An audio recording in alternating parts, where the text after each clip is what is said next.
let's get more on the situation in Cape Town. Volunteer Wildfire Services, they've been helping with the firefighting efforts. That's partly because of the strong winds that we've seen. And of course, there's been those fires around Cape Town. They started on Table Mountain yesterday.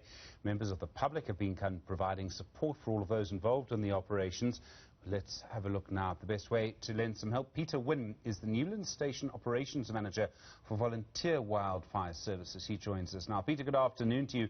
Obviously, you'll be getting information through that station at the moment. How would you describe the fire right now? I mean, it's not out yet, but is it slowly coming under control? It's definitely still presenting a lot of challenges at the moment. It can't be called contained from Table Mountain National Park's side at this point in time. There are still flare-ups, there's still spot fires.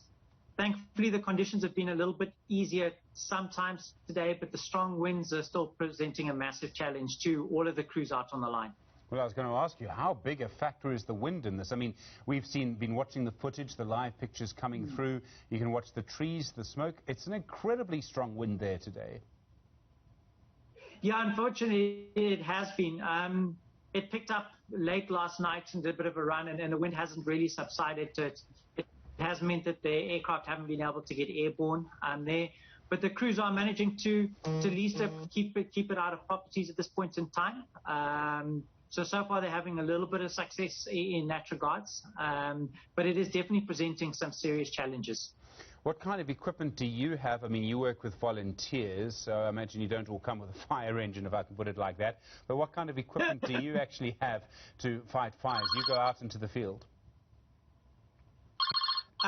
We would normally be taking out beaters and rakos, so we're taking hand tools and we're dealing up close and personal with the flames when we can get in and when we can engage, and then mopping up with rakos. We also work under closely with Table Mountain National Parks. You've got some big tankers, so we're hauling hose and getting water from them as well. So it's a collaborative effort between many different agencies on the ground itself. It must frankly be quite dangerous. I mean, how do you protect yourselves? Yes, there's definitely challenges. You know, the first thing is what are we going to risk to what are we going to save? You know, so there's always that states of what are we looking at, what can we actually achieve here.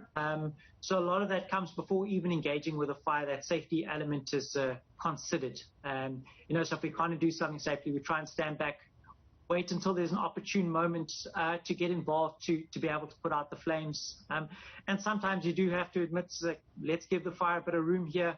We'll set up some grounds where we're able to fight and where we can engage in those regards. And then we've always got to make sure we've got a backup plan, a way out of the fire. You know, if it does turn really nasty, how are we going to get out of here at the last resort? Other than that, we have personal protective equipment that leaves us totally covered, basically. The only thing you can really see is your eyes through the goggles. But that does have its limitations at the end of the day as well. And what kind of help, I mean, what kind of help are you able to accept at the moment? I mean, are you able to accept more volunteers? I imagine you need people to do training, but is there other jobs for volunteers who maybe don't go out into the field but help you in other ways?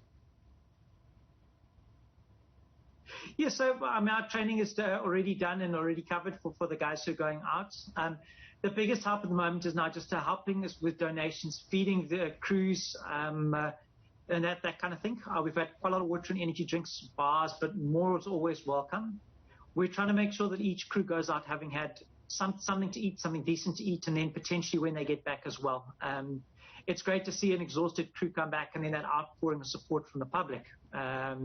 You know, they can see, well, look, we've really been appreciated. Because a lot of our crews don't work on the interface. They're further up the mountains along with Table Mountain National Parks, working on fire and NCC contract crews. So to see that when they get back is absolutely great. And at the moment, we're looking for warm meals for the crews coming in later tonight and then into tomorrow morning, if possible. And then what can people drop off? Can they drop food off? I mean, does that help? Is there a particular place they should do it? You don't want them getting in the way, of course. Yeah, they can definitely drop off food. Table Mountain National Parks is coordinating for about 4 or 5 different agencies at their Newlands Forest Fire Base along the M3 in Newlands Forest, and drop-offs can easily be dropped off there.